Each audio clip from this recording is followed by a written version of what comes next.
I was just helping her study, then she rested her head on my shoulder, and everything changed. It began innocently enough. I had offered to help her, purely out of kindness, or at least that's what I told myself. She was struggling with something that, to me, seemed simple, a complicated form, a new software program, a stack of papers that needed sorting. Whatever it was, her frustration was palpable, and it made her seem human. Not the confident, composed woman everyone around her seemed to admire, but someone quietly vulnerable, someone who could get overwhelmed like anyone else. And in that moment, I found myself drawn in. I remember the first time I really looked at her up close. She was sitting at the edge of her couch, a stack of papers beside her, hair loosely pinned up, a few strands falling around her face. Her hands moved with purpose, but there was a subtle hesitation, an almost imperceptible pause before she picked up a pen. It was a small thing, but it caught my attention. I could see the way her eyes narrowed slightly in concentration, how her lips pressed together in thought. I realized then that there was more to her than I'd imagined. Age hadn't diminished her presence at all, if anything, it had added a certain grace, a quiet elegance that was both grounding and mesmerizing. I pulled up a chair beside her, trying to keep the atmosphere casual.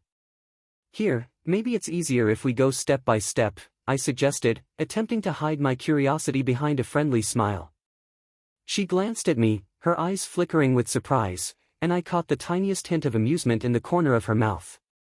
That look, half embarrassment, half acknowledgement, was the first crack in the wall she always carried so confidently.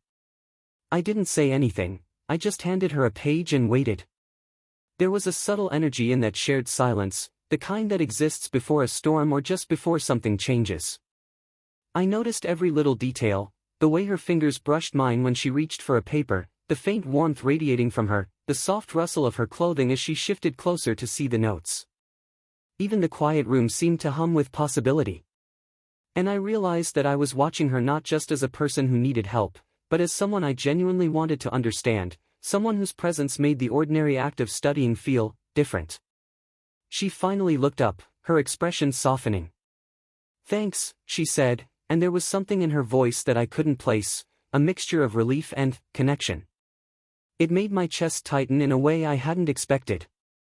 I tried to focus on the work, on the steps we needed to take, but part of me was acutely aware of her, the gentle curve of her smile, the way her shoulders relaxed just slightly when she trusted me to guide her, the subtle tilt of her head as she considered my words. By the end of that first session, nothing dramatic had happened. No grand gestures, no declarations. Yet something unspoken had shifted. We weren't just two people sitting together over papers, we were two souls recognizing a quiet companionship, a connection neither of us had anticipated but both were beginning to crave. It was the kind of moment that lingers, soft, simple, but charged with the unspoken possibility of everything that could come next. After that first study session, there was a subtle shift in the air whenever we met. Nothing overt, nothing rushed, just a quiet awareness of each other's presence. It started the next time I helped her, a slightly cooler afternoon when the light from the window cast long, soft shadows across the living room. She had her notes spread across the table, and I instinctively moved a chair closer, though I made a point to act casual, as if proximity wasn't something that mattered. Sitting there beside her, I became acutely aware of small details I had barely noticed before, the soft brush of her hair as she leaned forward, the faint scent of her perfume, something floral but understated, and the gentle warmth radiating from her shoulder when she shifted in her seat. It wasn't just that she was physically close, it was the comfort she seemed to carry with her. The kind of quiet ease that made you want to linger, even when the task at hand was tedious. We worked through the material together, her fingers occasionally brushing mine as we passed papers or pointed out something in the notes. Each touch was fleeting, but somehow electric. She never pulled away, though there was a momentary glance, eyes meeting mine, that said more than words could. In that look, I sensed both hesitation and trust, a delicate balance that drew me in deeper. I felt my chest tighten slightly, a mixture of awareness and anticipation. At one point, she leaned back, stretching her arms and letting out a soft sigh. I realized I had been holding my breath, caught in the rhythm of our quiet proximity. She laughed lightly, a sound that felt intimate and warm, and I couldn't help but smile in response. There was something about the way her laughter lingered, soft and unforced, that made the room feel smaller, more personal. Even the mundane task of flipping through pages seemed charged with unspoken energy. There was also a subtle playfulness developing between us. She would nudge a pen toward me or tilt her head just so, as if challenging me to notice the little things. I caught myself wanting to respond in kind, to match her subtle gestures with my own. Each movement, each casual brush of skin against skin, built a rhythm, a silent dialogue of comfort and tentative connection. Yet, beneath the ease, there was tension. I was hyper-aware of the age gap, the differences in our lives, and the quiet societal rules that seemed to hover around us. And she, for all her confidence, occasionally faltered in that awareness too, shifting slightly, biting her lip, giving me a look that held both curiosity and reservation. We were both navigating this delicate dance, close enough to feel warmth and trust, yet cautious enough to maintain the boundaries we weren't ready to cross. By the end of that afternoon, something had crystallized. The study session was secondary now. What mattered was the shared space, the unspoken comfort we found simply by being near each other. I realized then that the connection was no longer just about helping with notes or tasks, it was about closeness, about the small, ordinary moments that suddenly felt charged with intimacy. And though neither of us said it aloud, I could sense that we were both aware that something subtle, meaningful, and possibly transformative was beginning to unfold between us. By the time we reached the third session, there was an ease between us that hadn't existed before. It wasn't just familiarity, it was a subtle understanding, a rhythm in the way we interacted that made the hours slip by almost unnoticed. We were no longer just student and helper, there was a quiet camaraderie that threaded through every glance, every gesture, every shared sigh over a confusing note or a misplaced calculation. That afternoon, we found ourselves working on a particularly tricky part of her material. She frowned at the page, biting her lower lip in concentration, and I leaned over to point out a small correction. In my effort to be helpful, my hand brushed hers, and she startled slightly, laughing nervously. The sound was soft, musical, and it caught me off guard more than I expected. "You're too focused," she said, shaking her head with a small, almost shy smile. "I think you enjoy pointing out my mistakes." I grinned, raising my hands in mock surrender. Guilty as charged, I admitted. But there was no teasing in my tone, only warmth. And she laughed again, more freely this time, leaning back in her chair and letting out a sigh of relief. That moment, small and ordinary, felt monumental. It was the first time she had let her guard down completely in my presence. As we continued, our interaction took on a playful rhythm. I would make a subtle joke about a confusing diagram, and she would roll her eyes but can't help smiling. She nudged papers toward me in mock accusation, and I responded with exaggerated gestures, pretending to be overwhelmed by her trick questions. It was light-hearted, yes, but it carried something deeper, trust, comfort, and the slow, undeniable blossoming of mutual attraction. I noticed the little ways she expressed vulnerability that day. Her shoulders relaxed when she laughed, her eyes softened when she admitted she didn't understand something immediately, and there were fleeting moments when her fingers lingered near mine longer than necessary. I felt a mixture of admiration and something more, a delicate, growing desire that I didn't dare voice.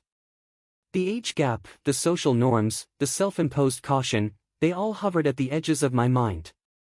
And yet, in those moments, none of that seemed to matter. What struck me most was how human she was, how effortlessly she allowed herself to be imperfect around me. It was rare, especially in someone so poised and confident. And I realized I was drawn not only to her elegance and experience but to the fragility she only let me glimpse. It was magnetic, tender, and terrifying all at once. By the end of that session, we were laughing at a mistake we both made, leaning slightly toward each other across the table, and sharing a warmth that had nothing to do with the study materials in front of us. It was in that laughter, that fleeting vulnerability, that I felt the first clear stirrings of something more than friendship. It was subtle, quiet, yet undeniable. The connection had shifted again, from mere comfort to an emotional intimacy that neither of us could ignore. And I knew, even then, that this slow-burn tension was only going to grow, pulling us closer in ways we couldn't yet fully understand. That evening, the room felt smaller somehow, warmer, more private. We had been sitting together for hours, papers and notes scattered across the table, the soft hum of a ceiling fan overhead filling the pauses between our conversation. She had been leaning over her work, concentrating with the same meticulous focus I had come to admire, and I was helping her navigate a particularly tricky problem. She sighed softly, a sound that seemed to vibrate in the quiet air between us, and I glanced at her. Her eyes were tired, the weight of the day showing in the subtle droop of her shoulders and the faint shadows beneath her eyes. For a moment, she just sat there, still, as if gathering her energy.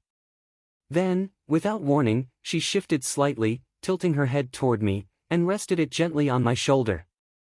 I froze, a sharp awareness shooting through me. The weight was light, delicate, but the impact it had on my chest was immediate. Her hair brushed my arm, soft and warm, and the faint scent of her perfume, something subtle, something uniquely hers, filled my senses. My heartbeat accelerated, but I forced myself to remain still, not wanting to startle her. There was a strange mix of surprise, hesitation, and something that felt dangerously like longing in that simple gesture. She didn't speak. I didn't speak. The silence was charged, not awkward but intimate. I could feel her breath, slow and steady, and I instinctively shifted slightly so she would be more comfortable. My arm moved subtly, as if by instinct, resting behind her back, not touching more than necessary, yet offering support. She sank a little closer, as if seeking reassurance, and I felt a thrill run through me. In that quiet, suspended moment, I noticed everything.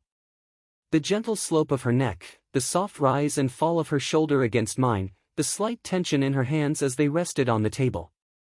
And more than that, I noticed how natural it felt, to have her this close, to share space in such a personal way, without words, without expectation. It was the kind of closeness that built trust and intimacy simultaneously, a subtle form of communication that needed no voice. I was acutely aware of the age gap, the unspoken societal rules hovering at the edges of my mind, but none of that mattered in the warmth of the moment. All I wanted was to remain there, to hold the quiet tension and see where it might lead. She shifted slightly, murmuring something under her breath, a sound almost lost, yet it felt like a confession. I smiled faintly, careful not to move too abruptly, letting the silence stretch, letting the connection deepen. Eventually, she lifted her head, a faint flush coloring her cheeks, a soft smile brushing her lips. The spell of that closeness lingered between us, heavier than any words could convey. That single, gentle act, her head resting on my shoulder, had shifted something. It was trust, yes, but it was also curiosity, desire, and a growing awareness that the relationship we had was no longer purely platonic. As we resumed our work, the room felt different. The energy between us had changed subtly, charged with possibility.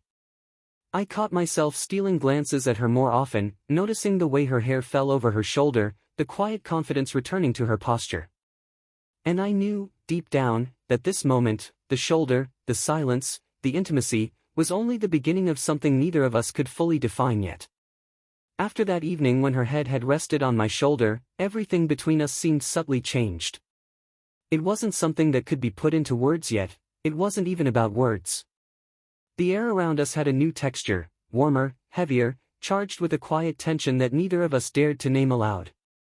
Even when we sat across from each other at the table, working through notes and explanations, the silence between us was different, meaningful, intimate, alive. She shifted slightly, reaching for a pen, and our fingers brushed. It was an almost accidental touch, a fleeting spark of contact, yet it lingered in my awareness far longer than it should have. I looked up, and our eyes met. She didn't look away immediately. There was a pause, a fraction of a heartbeat, that felt suspended in time. In her gaze, I caught a reflection of what I was feeling, curiosity, hesitation, and maybe, just maybe, something more. Neither of us spoke. The words weren't necessary, they never were. It was in the way she tilted her head, the soft exhale that followed a laugh, the subtle way her shoulders leaned slightly toward me as she focused on the notes. Every little movement was a language of its own, every glance a sentence that only we understood. I could feel the rhythm of her breathing, the faint warmth of her presence, the quiet pull that made it hard to focus on anything except the space we shared. There was vulnerability in her eyes that evening, a softness that contrasted with her usual composed confidence. She glanced at me with a small, almost imperceptible smile, and I felt a flicker of courage rise inside me. I wanted to reach out, to touch her hand, to let her know without words that the tension I felt wasn't just one-sided. But I hesitated, held back by the invisible boundaries we both seemed aware of. And yet, in that silence, something was confessed. A slow acknowledgement that neither of us had dared voice. It was in the lingering eye contact, in the way she leaned just a little closer, in the casual, almost shy brush of her fingers against mine as she adjusted the papers. It was intimate and electrifying, more powerful than any overt declaration. We were admitting, without words, that we both knew there was something here, something worth exploring. I noticed the little details more than ever, the curve of her lips when she smiled, the quiet shift of her posture, the way her hair caught the light, and the subtle warmth radiating from her side as we sat so near. Every glance, every fleeting touch, every shared laugh became a confession in itself, each one layering on top of the other to create a language of intimacy only we understood. By the end of the session, the air was heavy with unspoken words, a tension that wasn't uncomfortable but deeply stirring. I realized that the study itself had become secondary. It was the closeness, the subtle communication, the quiet connection that mattered most.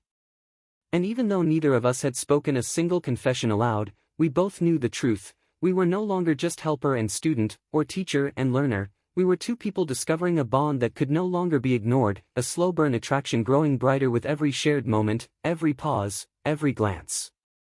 The quiet tension that had been building between us finally found its voice that evening.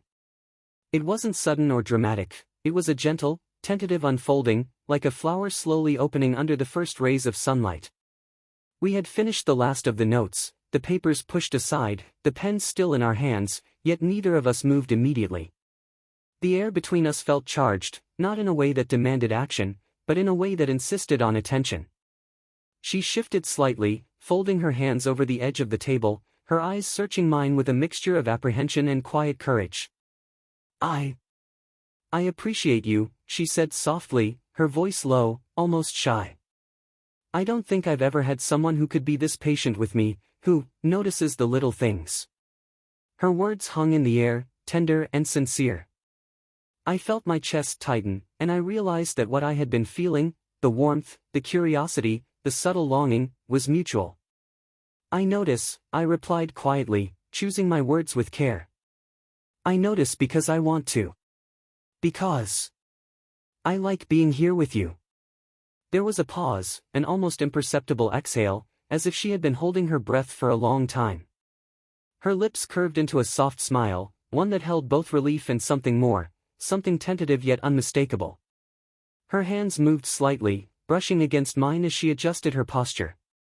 The touch was fleeting but electric, and I felt an unspoken question in her eyes, as if asking whether I felt the same pull she did. I feel it too, I admitted, the words leaving my lips before hesitation could stop them.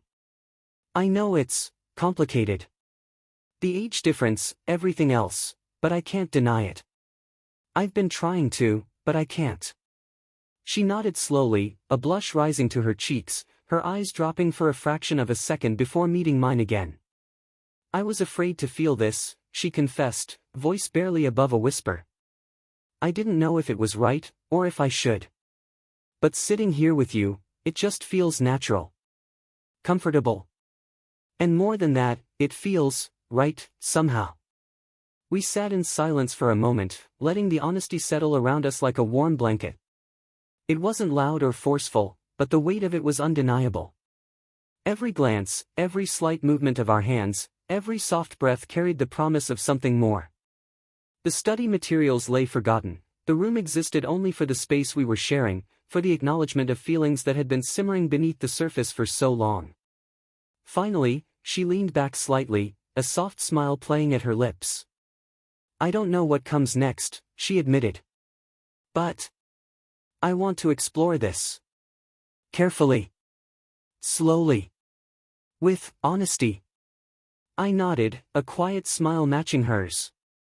I want that too. No rush. No pressure. Just us, figuring it out. It was the first time we had spoken aloud what had been growing in silence for weeks, the first verbal acknowledgement of the attraction, the trust, and the possibility.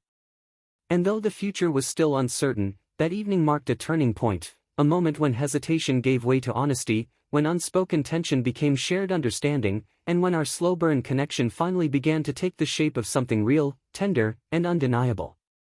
The evening had settled into a gentle quietness, the world outside dimming into the soft blues and purples of twilight. We sat together, not over papers or study materials this time, but simply sharing space, two people who had discovered something unexpected, tender, and profoundly intimate. The room was warm, lit only by the soft glow of a single lamp, and it felt like a world that existed solely for us. Her hand brushed against mine, almost casually, and I felt the spark of that familiar warmth. But this time, it wasn't accidental or tentative, it was deliberate, a gentle acknowledgement that neither of us needed words to confirm what we already knew. Our earlier conversation, the honest admission of feelings, had lifted the barrier that had held us at arm's length, allowing us to exist together fully, if quietly, in the same space. She leaned closer, just enough that our shoulders touched, and the subtle warmth of her body against mine made my chest tighten. I didn't pull away. Instead, I allowed myself to notice every detail, the soft curve of her smile, the quiet confidence in her gaze, the way her hair fell naturally across her shoulder. It was intimate in a way that words could never capture, a slow, steady acknowledgement of trust and connection. "I'm glad we're here," she whispered, her voice low, almost vulnerable, yet carrying a quiet certainty. "I didn't think this could happen for me. I didn't think someone like you would," she trailed off, letting the silence carry the weight of her meaning. "You don't have to finish that sentence," I said softly. "I know. And I feel the same way. But being here, with you, it just feels right." Her hand moved fully into mine, fingers intertwining with a natural ease, and I felt the final layer of hesitation dissolve. The age gap, the societal norms, the uncertainty, all of it fell away, leaving only this quiet, undeniable closeness. She tilted her head slightly, resting it near my shoulder, and I instinctively moved closer, letting her warmth become my anchor. We stayed like that for a long moment, just breathing, just feeling the rhythm of each other's presence. It was cinematic in its simplicity, the soft light illuminating her profile, the subtle rise and fall of her chest, the gentle warmth of her skin against mine. Nothing was rushed. Nothing needed to be. Every lingering touch, every quiet glance, every half-smile spoke volumes about what we had discovered together. When she finally lifted her head, our eyes met, and there was a softness there, a depth of trust and desire that didn't require declaration. Slowly, deliberately, our hands tightened, a silent promise to explore this connection carefully, tenderly, and without fear. That night, we didn't need words to define our future. The emotional intimacy, the subtle romantic tension, the shared vulnerability, it all spoke for itself. We had crossed the threshold from silent longing to mutual understanding, and though the world outside might still whisper doubt, in that room, in that moment, we were together, and it felt perfectly right. As we walked toward the door, side by side, our hands brushing and fingers lingering, the gentle rhythm of our closeness promised a slow, unfolding journey ahead. A journey defined not by age or expectation, but by trust, warmth, and the quiet, unspoken joy of having found someone who truly sees you. If this slow burn romance moved you, hit that like button and subscribe for more heartfelt stories. Comment below, would you ever find love in the most unexpected moments?